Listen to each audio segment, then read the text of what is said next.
Okay, सो आज है second lecture of Unix और हम लोग आज फिर से बात करने वाले हैं फीचर्स ऑफ यूनिक्स की।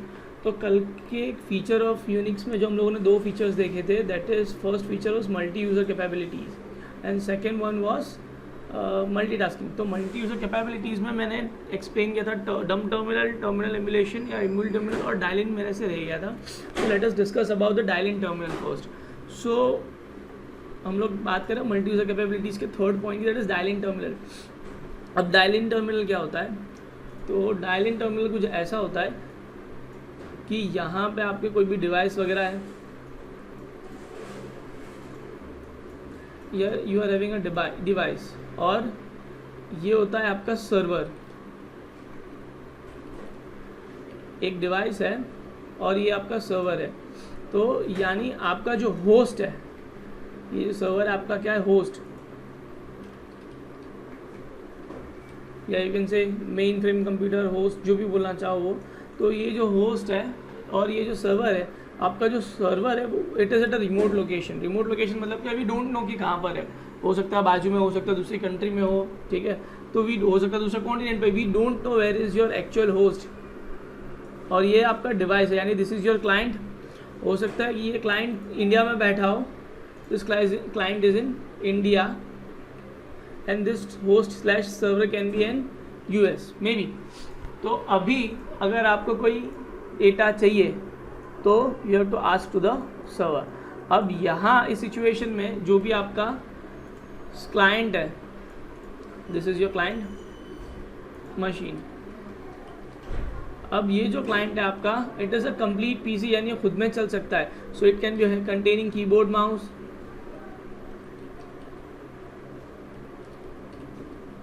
कीबोर्ड हो सकता है, माउस हो सकता है, मॉनिटर, या it can B keyboard, mouse, monitor, and can be having hard CPU, RAM, hard disk, सब कुछ एकदम प्रॉपर फंक्शनिंग पीसी है, ठीक है। ये फंक्शनिंग पीसी क्या है? It is connected to the server, but directly इन दोनों के बीच में कोई कनेक्शन नहीं होगा। There should be a medium. So अगर आपके ये जो क्लाइंट है, इसको कोई भी इंफॉर्मेशन या कोई पेज या कुछ भी इंफॉर्मेशन चाहिए होगी, so it will be connecting to the server via internet. It will be connecting to the server via internet. तो यानी अगर आपको कोई भी इंफॉर्मेशन चाहिए आपके क्लाइंट को, तो ये जो क्लाइंट है ये सर्वर से कनेक्ट होगा थ्रू इंटरनेट। तो और ये यहाँ पे क्या सेंड करेगा? एक रिक्वेस्ट किसी भी रिसोर्स के लिए, और जो सर्वर है इस रिक्वेस्ट को एक्सेप्ट करेगा, रिक्वेस्ट प्रोसेस करेगा और आपको रिस्पॉन्स सेंड करेगा via internet. So this is dial in terminal. यानी अगर मैं नॉर्मल इन शॉर्ट टर्म्स में बात करूँ तो ये अल्टीमेटली डायल इन टर्मिनल है कुछ नहीं, अल्टीमेटली क्या आपका क्लाइंट सर्वर आर्किटेक्चर। ओके, तो इस सिचुएशन में डायल इन टर्मिनल में क्या होता है?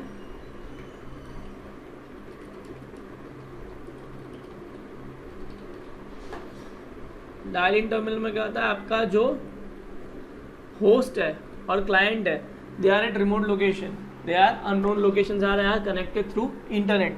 क्लाइंट क्या करता है?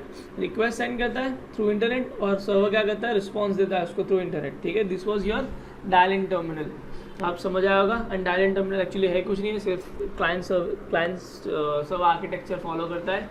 और अगर आप देखो तो जितनी भी वेबसाइट्स अगर आप यूज़ कर रहे हो, फेसबुक हो गया या फिर फ्लिपकार्ट, अमेज़ॉन, तो हमारा पीसी और जो आपका वेबसाइट का सर्वर है, they are at remote location, they are दोनों अलग अलग लोकेशंस पे। तो इस सिचुएशन में क्या होता है कि we are using internet and ultimately we are using a dial in terminal. तो डायल इन टर्मिनल को डायल इन टर्मिनल क्यों बोलते हैं? क्योंकि अगर मैं कुछ सालों पहले की बात करूँ, काफ़ी ज़्यादा साल, 20-25 साल पहले, तो जो इंटरनेट था it was connected through telephonic lines only. अभी तो वाईफाई वगैरह का सिस्टम है, लेकिन पहले का तो डायरेक्ट टेलीफोन लाइन्स कनेक्टेड होती थी ISPs की, जो आपको सर्वर्स के साथ अल्टीमेटली कनेक्ट करती थी। डायरेक्टली नहीं तो अल्टीमेटली कहीं ना कहीं से तो आपको आपके सर्वर्स के साथ कनेक्ट करती थी। तो वहाँ उन टेलीफोनिक लाइन्स की वजह से इसका नाम पड़ा dial in terminal. Okay, I hope I am able to explain this topic. Now we are moving towards next topic. चलो, तो नाउ नेक्स्ट फीचर की बात करें, दैट इज़ कम्युनिकेशन। तो कम्युनिकेशन में क्या होता है कि सपोज़ यहाँ पे हमारे इस डायग्राम में 4 पीसी मैंने बनाए। अब ये 4 पीसी क्या एक दूसरे से कनेक्टेड है किसी भी तरह से, शायद नेटवर्क के थ्रू, इंटरनेट के थ्रू, या किसी भी और चीज़ के थ्रू।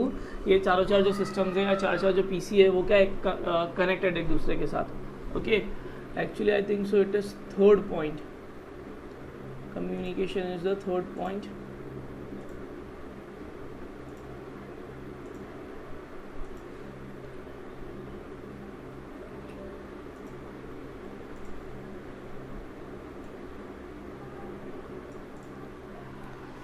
सो ये क्या है इस सिचुएशन में, जो सारे पीसी एक दूसरे के साथ कनेक्टेड है। तो suppose this must be user 1, हम सबको नाम दे देते हैं।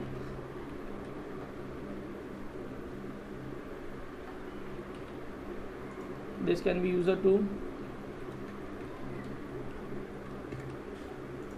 This is user 3, this is user 4.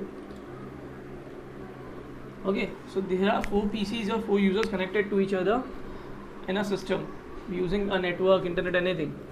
तो अभी क्या हुआ इस सिचुएशन में, अगर suppose they can be at remote location, for example ये रूम 1 में यूज़र 1, यूज़र 2 रूम 2 में, यूज़र 3 रूम 3 में, और यूज़र 4 सब चार अलग अलग रूम्स में, बट सब क्या एक साथ में कनेक्टेड है। तो इस सिचुएशन में क्या होगा कि सपोज यूज़र 1 को यूज़र 3 को कोई मैसेज सेंड करना है, ठीक है। For example user 1 want to be sending a message की प्रिंट XYZ फाइल, ठीक है, प्रिंट XYZ फाइल। अगर उसको कोई मैसेज सेंड करना है तो ये डायरेक्टली यूनिक्स के थ्रू कर सकता है, मतलब दोनों में, इसमें भी यूनिक्स इंस्टॉल, इसमें भी यूनिक्स, चार पीसीज में यूनिक्स इंस्टॉल्ड है, और ये सारे चारों के चारों नेटवर्क में कनेक्टेड है। तो ये जो यूज़र 1 है, यूज़र 1 क्या करेगा, सीधा यूज़र 3 को एक मैसेज सेंड कर देगा यूनिक्स के कमांड से ही, ठीक है, यूनिक्स के कमांड प्रॉम्प्ट से ही यूज़र 1 यूज़र 3 को मैसेज सेंड कर देगा, उसको कोई एक्स्ट्रा डिवाइस वगैरह की ज़रूरत नहीं पड़ेगी, ठीक है। अब ये कैसे होता है ये हम लोग फ्यूचर में देखेंगे, क्योंकि हमारा एक चैप्टर ये पूरा कम्युनिकेशन कमांड के ऊपर बेस्ड है कि ये जो कम्युनिकेशन है किस तरह से एस्टेब्लिश हो सकता है यूज़र 1 और यूज़र 3 के बीच में। फॉर एग्जांपल इसके लिए सिंपल सा क्या होगा, जैसे कि आप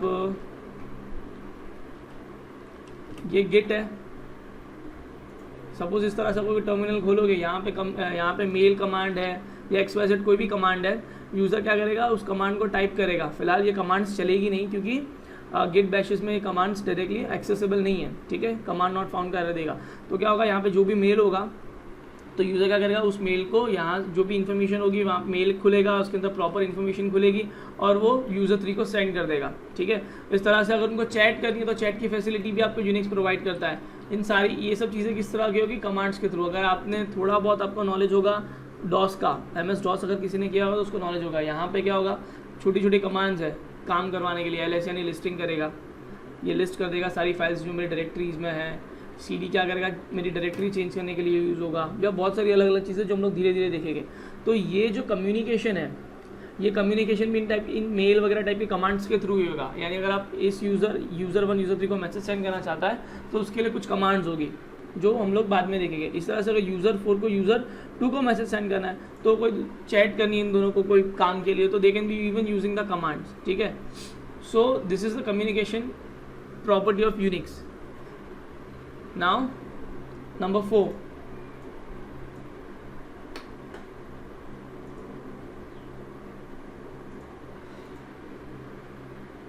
सो नंबर 4 जो प्रॉपर्टी है दैट इज सिक्योरिटी। इसको हम लोग बाद में डिस्कस करेंगे, पहले हम लोग डिस्कस करते हैं पोर्टेबिलिटी। तो पोर्टेबिलिटी का मतलब क्या है, अल्टीमेटली जो आपका जो कोड है, यानी सपोज यहाँ पे आप जो कमांड्स वगैरह प्रोग्राम वगैरह बनाओगे, एक अगर आपने एक पीसी में प्रोग्राम बनाया, ये आपका फर्स्ट पीसी है जिसमें यूनिक्स इंस्टॉल है, और यहाँ पे आपका सेकंड पीसी है जिसमें यूनिक्स इंस्टॉल्ड है, ठीक है। इसकी कॉन्फ़िगरेशन कुछ अलग हो सकती है, ये किसी दूसरे लाइक क्रिएट ये मैन्युफैक्चरर का होगा। सपोज ये लिनोवो का है पीसी है, हो सकता है डेल का पीसी है, तो दोनों की क्या मशीन्स अलग हो सकती है, मदरबोर्ड्स अलग हो सकते हैं, सिस्टम्स अलग हो सकते हैं, सब कुछ डिफरेंट है। सपोज रैम अलग है, प्रोसेसर्स अलग है, सब कुछ अलग है, A to Z everything is different on both the PCs. जो इनके फिजिकल कॉन्फ़िगरेशंस है दोनों डिफरेंट है, लेकिन आपने दोनों में क्या इंस्टॉल किया है, कॉमन चीज़ क्या, दोनों में यूनिक्स कॉमन चीज़ है। तो Unix is the common thing between both the PCs। तो पुराने ज़माने में जो कोड्स होते थे, जो भी कोड होते थे वो क्या होते थे, मशीन डिपेंडेंट होते थे। यानी अगर सपोज एक कोड आपने इस मशीन पे लिखा तो ज़रूरी नहीं कि इस मशीन पे चलेगा ही, इस मशीन या इस कॉन्फ़िगरेशन के आपको दूसरा कोड बनाना पड़ता था। ये पुराने ज़माने की बात है। लेकिन यूनिक्स में ऐसा नहीं है। यूनिक्स में क्या है, अगर सपोज ने आपने यहाँ पे एक प्रोग्राम बनाया, ठीक है, और उसी प्रोग्राम को मैं कॉपी करता हूँ, उसी प्रोग्राम को मैं क्या करता हूँ, कॉपी करके मैंने रन किया प्रोग्राम 2, प्रोग्राम 1 को इसी डेल वाले पीसी पे रन किया, सो बिना किसी मॉडिफिकेशन के रन हो सकता है। यानी एक प्रोग्राम किसी भी मशीन पे लिखो आप, लेकिन उस पर यूनिक्स इंस्टॉल्ड है, तो आप दूसरे किसी भी मशीन पे वो सेम प्रोग्राम रन कर सकते हो विदाउट एनी मॉडिफिकेशन, अगर उस पीसी पे भी यूनिक्स इंस्टॉल्ड है तो। So this was the 5th point, that is portability. Now open system. देखो यूनिक्स का ये जो पॉइंट है, दिस इज ओपन सिस्टम। मैं ओपन सोर्स नहीं, मैं ओपन सिस्टम बोल रहा हूँ, ठीक है। तो ओपन सिस्टम का मतलब क्या होता है, तो सपोज यूनिक्स में ना आपको हर काम करने के लिए कमांड्स दी गई है। यूनिक्स में हर काम करने के लिए आपको क्या दी गई, कमांड्स दी गई है।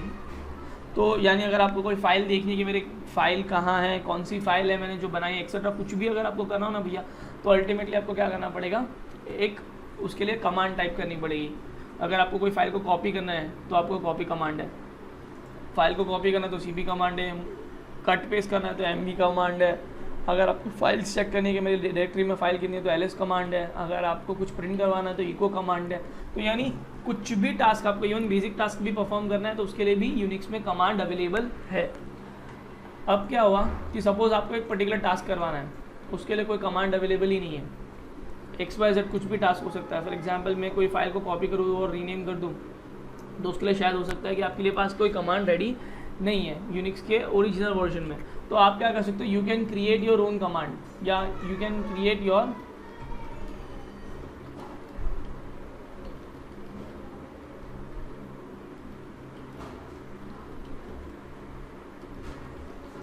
आप खुद की शेल स्क्रिप्ट बना सकते हो, या एक प्रोग्राम जैसा होता है, लाइक इट इज, ये जो शेल स्क्रिप्ट होती है it is like a program. ये शेल स्क्रिप्ट क्या, it is like a program. जैसे कि हम लोग C++ में प्रोग्राम करते हैं ना, तो शेल स्क्रिप्ट भी प्रोग्राम टाइप की होती है। बट शेल स्क्रिप्ट में होता क्या है,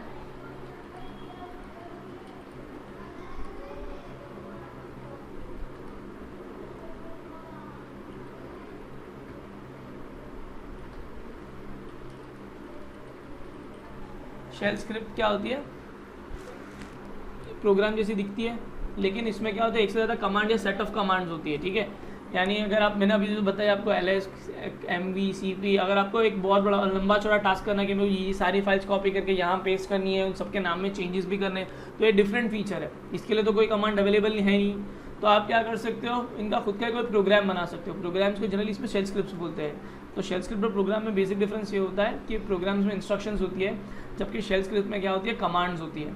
कमांड जैसे कि cp, mv, ये सब चीज़ें क्या आपकी कमांड्स है। थोड़ा सा ये आपको 2-3 लेक्चर्स के बाद ज़्यादा समझ आ जाएगा जब हम कमांड्स के साथ वर्क करेंगे, what are commands and how to use them. तो आप क्या कर सकते हो, खुद की शेल स्क्रिप्ट क्रिएट कर सकते हो और उसको यूनिक्स के सिस्टम में डाल दो। बिन नाम का फोल्डर होगा जो हम लोग धीरे धीरे देखेंगे आगे लेक्चर्स में, फर्दर लेक्चर्स में देखेंगे। आपने शेल स्क्रिप्ट क्रिएट की, इसको बिन में डाल दो। फिर जितने भी यूज़र उस सिस्टम के साथ कनेक्टेड हो गए, टर्मिनल्स, एक्चुअली टर्मिनल, जितने भी टर्मिनल्स उस सिस्टम के साथ कनेक्ट हो गए, वो सारे के सारे टर्मिनल आपकी उस पर्टिकुलर कमांड को यूज़ कर पाएंगे, ठीक है, या उसकी पर्टिकुलर शेल स्क्रिप्ट को यूज़ कर पाएंगे।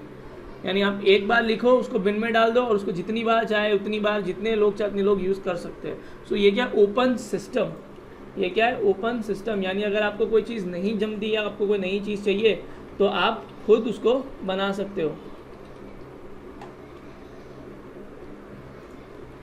देन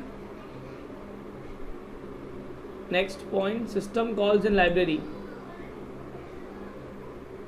अब सिस्टम कॉल एंड लाइब्रेरीज क्या है कि मतलब देखो भैया कि आपके पास है ना, हर काम करवाने के लिए कोई ना कोई आपको कमांड दी गई है। मतलब मोस्टली जितने भी काम है रेगुलर वर्क्स के लिए आपको ऑलरेडी सारी के सारी कमांड्स दी होती है, और उसके साथ साथ बहुत सारी यूटिलिटीज़ भी दी हुई है आपको यूनिक्स ने। तो यूटिलिटीज़ क्या होती है, यूटिलिटीज़ आर प्रोग्राम्स जो अलग अलग टास्क के लिए यूज़ हो सकते हैं। तो यूटिलिटीज़ वगैरह के ऊपर हम लोग बाद में डिस्कशन करेंगे। यानी आपके पास यूनिक्स ने बहुत बड़ी लाइब्रेरी दे दी, कमांड्स दे दिया, यूटिलिटीज़ दे दी, आप जैसे चाहो एप्लीकेशन प्रोग्राम चाहो जैसे चाहो वैसे उसको यूज़ कर सकते हो। Then there is programming facilities. अब प्रोग्रामिंग फैसिलिटीज़ क्या है भैया? तो प्रोग्रामिंग फैसिलिटीज़ का अल्टीमेट मीनिंग ये है कि सपोज आप कोई प्रोग्राम क्रिएट करना चाहते हो, जैसे कि नॉर्मली क्या होता है, आप सिंगल कमांड टाइप कर सकते हो। जैसे कि टर्मिनल है,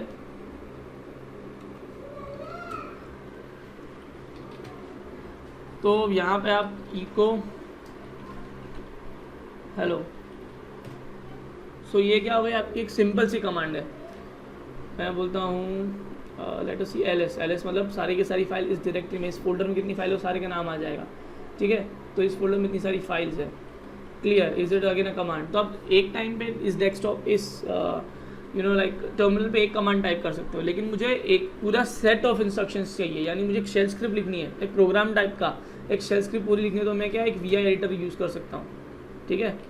this is V I editor, जैसे कि नोटपैड होता है आपका वैसे सिंपल वी आई एडिटर है, बट ये टर्मिनल्स के लिए। तो यानी अगर आपको कोई भी टास्क परफॉर्म करवाना है या सेट ऑफ इंस्ट्रक्शन लिखनी है, you can even be writing if else etcetera kind of thing, complex program आपको लिखने हैं, तो आप इस टाइप के एडिटर्स, वी आई एडिटर है, सी एडिटर एक्सेट्रा, कोई भी एडिटर्स आप यूज़ कर सकते हो, ठीक है। सो ये जो यूनिक्स है आपको क्या प्रोग्रामिंग फैसिलिटीज़ भी प्रोवाइड करता है। So this is a programming facilities where you can program and run the programs in Unix to.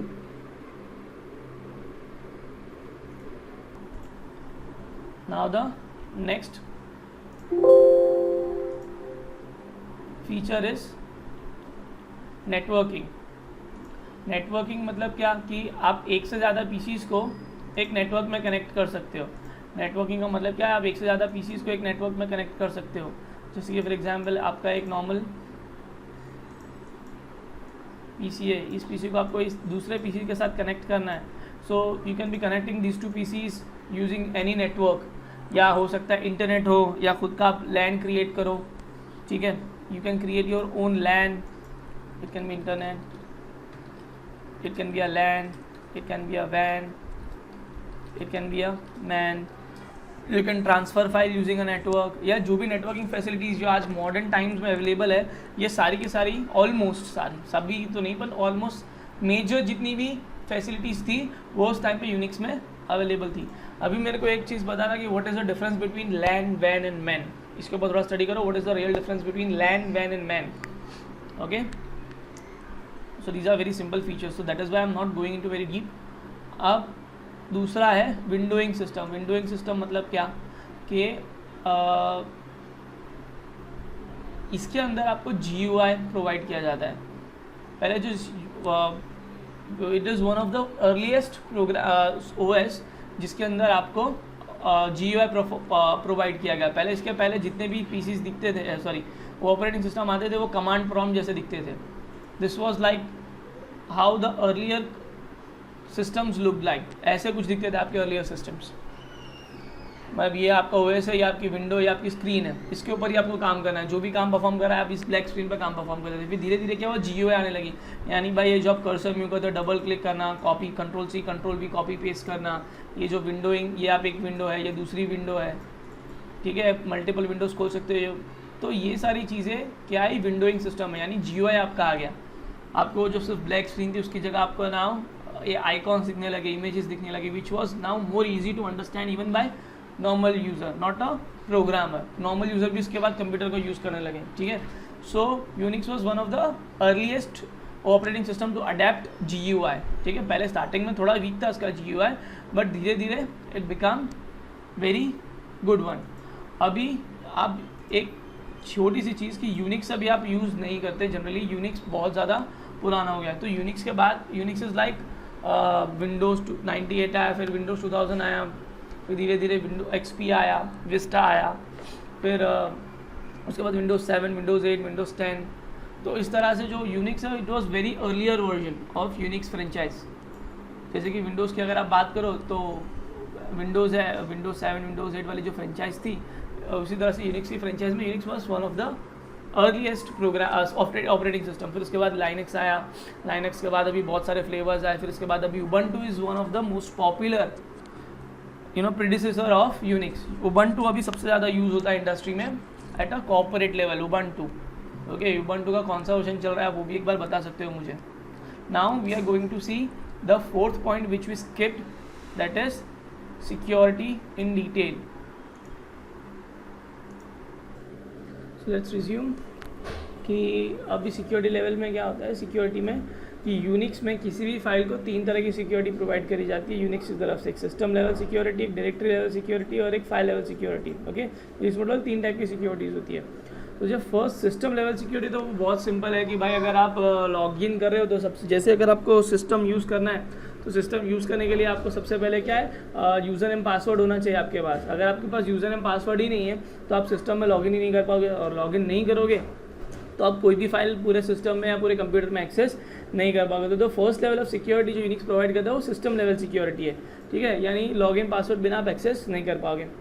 Then third level की सिक्योरिटी पहले देख लेते हैं, that is file level security. File level security क्या है कि मतलब जितनी भी फाइल्स है दी आर कम्प्लीटली एनक्रिप्टेड या एनकोडेड फाइल होती है. ठीक है, so even if someone succeed to opening your information, अगर आपकी फाइल अगर किसी के पास है भी, ठीक है, तो वो एक्चुअली क्या होती है, अनरीडेबल फॉर्मेट में होती है.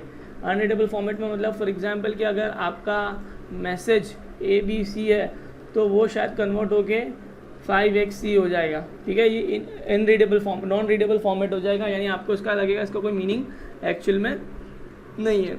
ठीक है, so this is encryption. Encryption में मैं बहुत डिटेल में नहीं जाऊँगा. देन जो थर्ड है, the most important level of security, second यानी डायरेक्टरी लेवल सिक्योरिटी है. ये बहुत इंपॉर्टेंट है, इसके ऊपर हम लोग थोड़ा डिस्कशन करते हैं. चलो, so suppose we are having a file F1. हमारा एक PC है, इसके अंदर हमारे पास एक फाइल F1 है. अभी अगर आप लोगों को पता होगा, जब भी हम लॉगिन वगैरह करते हैं तो सिस्टम में हम लोग मल्टीपल यूज़र्स क्रिएट कर सकते हैं, यानी हमारे पास एक से ज़्यादा यूज़र्स हो सकते हैं. कि भाई फॉर एग्जांपल मैं एक्स्ट्रा बिट्स के नाम का यूज़र बना दूँ, मैं परवेज के नाम का यूज़र बना दूँ, पीए के नाम का यूज़र बना दूँ, यानी कंप्यूटर आपका एक ही होगा लेकिन सबके यूज़र नेम पासवर्ड्स अलग अलग होंगे. ठीक है, तो उस तरह से शायद हो सकता है कि हमारे PC में सपोज 2 यूज़र्स है. अभी एक हो गया आपका यूज़र 1 और दूसरा यूज़र हो गया आपका एक्स्ट्रा बिट्स. 2 यूज़र है. अभी सपोज पहले मैं अब मेरे PC में लॉगिन करता हूँ एक्स्ट्रा बिट्स से. ठीक है, और मैंने फाइल बनाई F1. मैंने यूज़र कौन सा लॉगिन किया है, एक्स्ट्रा बिट्स लॉगिन किया मेरे कंप्यूटर में, और मैंने फाइल बनाई F1. ठीक है, सो अब जो F1 फाइल है इसका ओनर कौन हो गया, एक्स्ट्रा बिट्स. सो यहाँ पे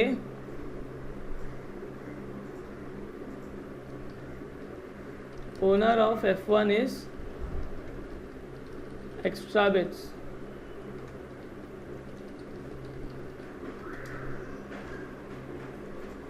ठीक है, तो ये क्यों समझा रहा हूँ, क्योंकि यूनिक्स में 3 टाइप के यूज़र आते हैं.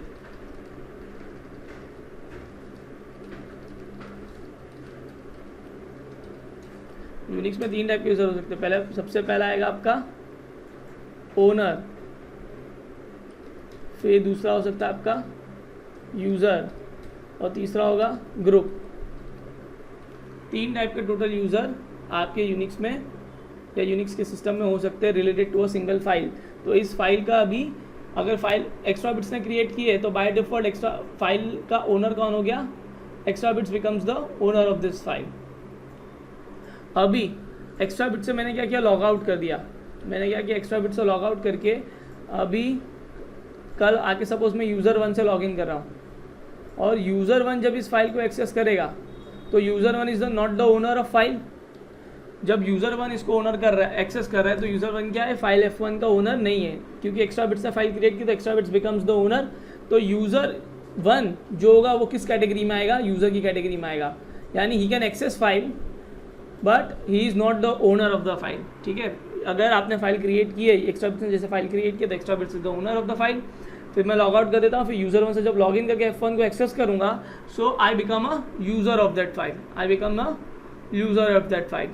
मैं यूज़र कैटेगरी में फॉल करूँगा. I will not be the owner of the file but I can access the file still. फिर तीसरा एक आता है, that is who is the group user. Then group user क्या होता है, तो सपोज यहाँ पे मैं दूसरे टर्मिनल से किसी दूसरे टर्मिनल से एक्सेस करने की कोशिश करता हूँ इस फाइल को थ्रू नेटवर्क. इंटरनेट हो सकता है या लैन हो सकता है या कोई भी टाइप का नेटवर्क हो सकता है. तो मैं नेटवर्क के थ्रू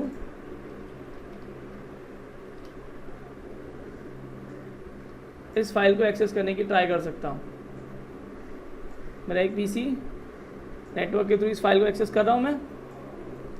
सो इस सिचुएशन में जितने भी यूज़र नेटवर्क के थ्रू कनेक्ट होकर इस फाइल को एक्सेस कर रहे होंगे वो सारे यूज़र्स फॉल आउट हो गए ग्रुप की कैटेगरी में।